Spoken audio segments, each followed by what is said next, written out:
dari mahasiswa Universitas Jember, Fakultas Keguruan dan Ilmu Pendidikan, Program Studi Pendidikan Guru Sekolah Dasar. Dan hari ini anak-anak akan belajar bersama Bu Karin ya. Tapi sebelumnya, marilah kita berdoa agar apa yang kita pelajari dapat bermanfaat. Berdoa dimulai.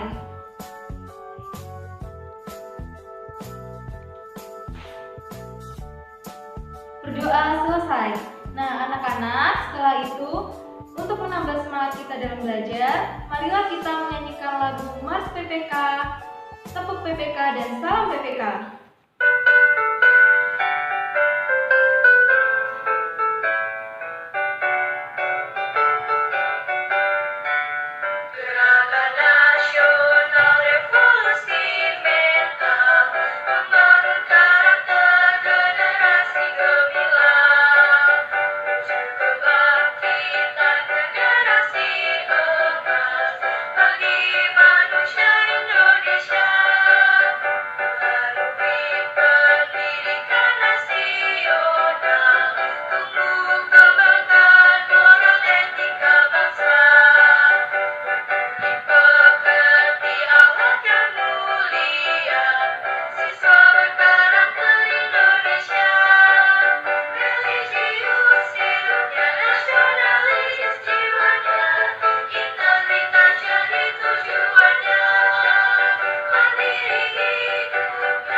PPK, religius, nasionalis, mandiri, gotong royong, integritas.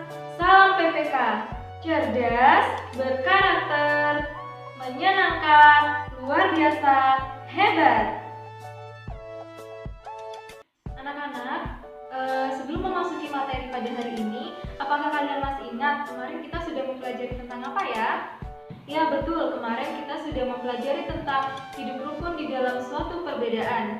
Dan hari ini kita akan belajar tema 2, subtema 2, pembelajaran 1 tentang persatuan di dalam perbedaan.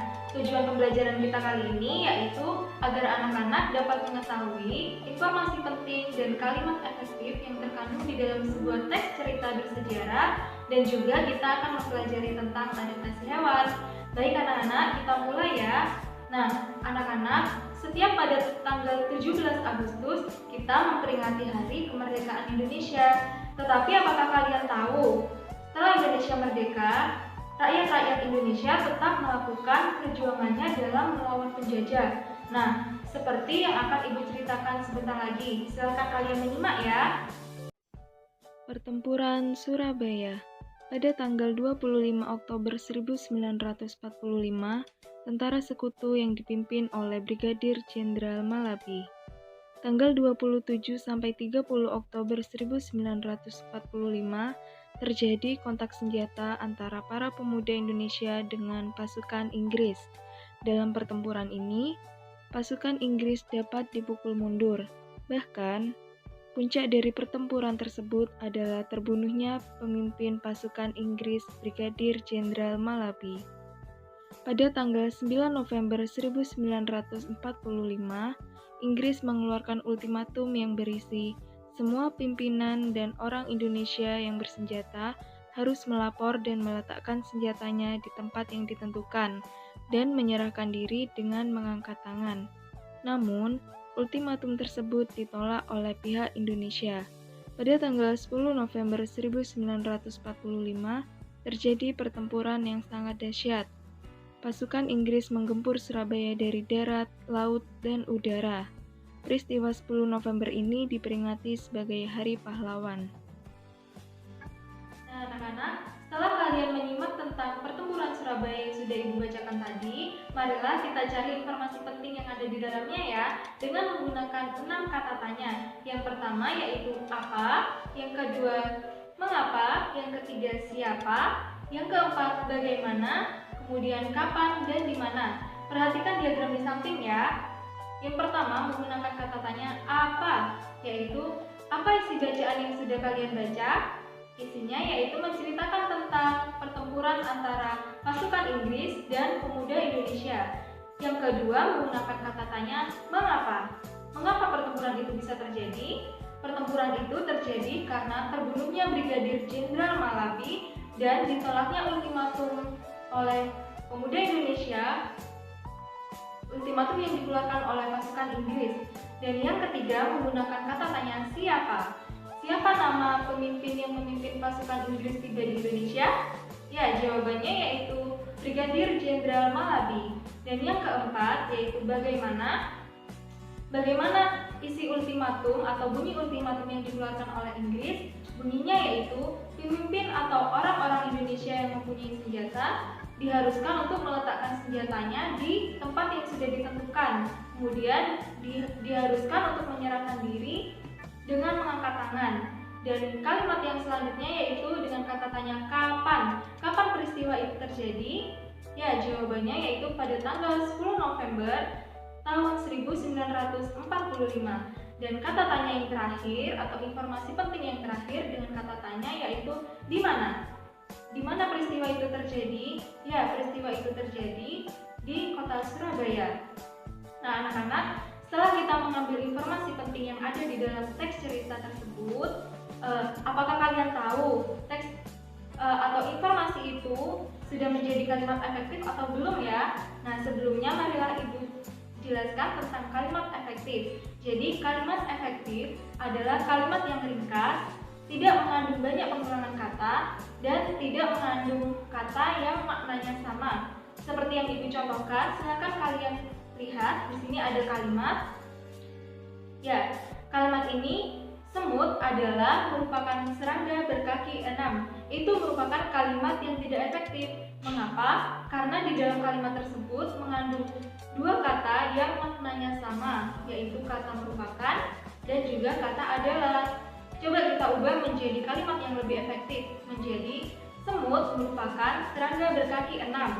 Seperti itu ya anak-anak. Kemudian contoh yang kedua, kita ambil dari teks cerita sejarah yang tadi sudah kita bacakan, yaitu pada tanggal 10 November 1945 terjadi pertempuran yang sangat dahsyat sekali. Nah, itu juga bukan kalimat efektif. Mengapa? Karena itu kalimat yang tidak ringkas dan mengandung banyak pengulangan kata yang maknanya sama. Jadi kita ubah menjadi kalimat yang lebih efektif, yaitu pada tanggal 10 November 1945 terjadi pertempuran yang sangat dahsyat. Nah, begitu anak-anak. Nah, kalian kan sudah mempelajari tentang teks cerita sejarah pertempuran Surabaya. Kalian tahu bahwa di dalam cerita tersebut diceritakan bahwa rakyat Indonesia mempunyai banyak strategi dalam mempertahankan kemerdekaan Indonesia. Begitu juga dengan makhluk hidup lainnya, yaitu hewan. Hewan juga mempunyai strategi dalam mempertahankan hidupnya. Nah, coba perhatikan gambar di samping. Ya, ini adalah gambar cicak yang memutuskan ekornya. Nah, kira-kira kalian tahu tidak mengapa cicak memutuskan ekornya? Iya, betul anak-anak. Jadi, cicak memutuskan ekornya untuk melindungi diri dari musuh. Itu merupakan salah satu bentuk adaptasi yang dilakukan oleh cicak. Jadi, adaptasi itu apa? Adaptasi merupakan bentuk penyesuaian diri suatu makhluk hidup pada lingkungan tempat tinggalnya untuk mempertahankan hidupnya, seperti berkembang biak, mencari makan, dan juga melindungi diri dari musuh. Anak-anak, adaptasi dibedakan menjadi 3. Yang pertama, adaptasi morfologi, adaptasi fisiologi, dan juga adaptasi tingkah laku.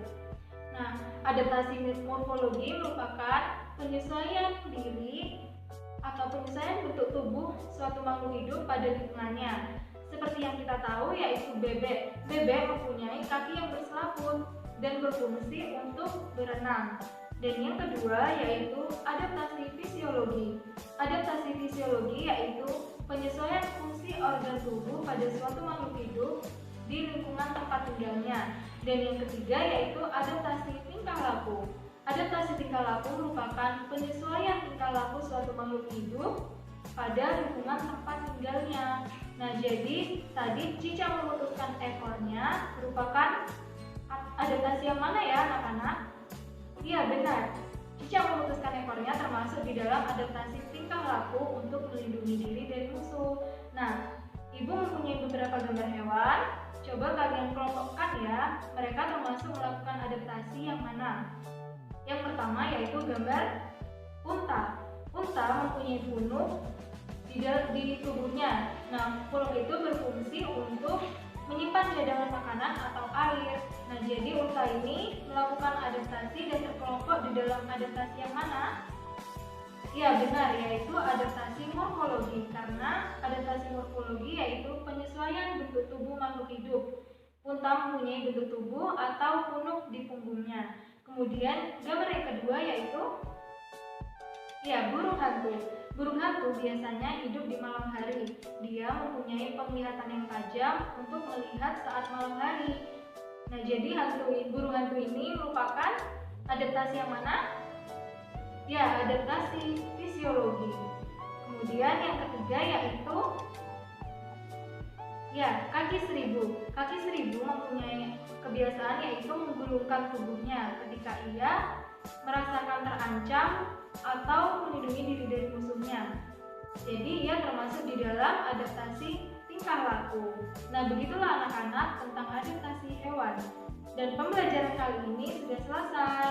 Jadi kesimpulannya kita sudah mempelajari tentang informasi penting yang terkandung di dalam teks Pertempuran Surabaya. Kita juga mempelajari tentang kalimat efektif dan kita juga sudah mempelajari tentang macam-macam adaptasi hewan. Nah, anak-anak, sebelum kita mengakhiri pembelajaran kali ini, marilah kita berdoa agar apa yang kita pelajari dapat bermanfaat. Marilah anak-anak kita berdoa. Berdoa dimulai. Berdoa selesai. Ya, terima kasih anak-anak atas perhatiannya. Bu Karin ingatkan agar kalian selalu menjaga kesehatan ya. Tetap patuhi protokol kesehatan, yaitu mencuci tangan dengan sabun saat beraktivitas atau selesai beraktivitas di luar rumah, kemudian memakai masker ketika beraktivitas di luar rumah, dan juga menjaga jarak.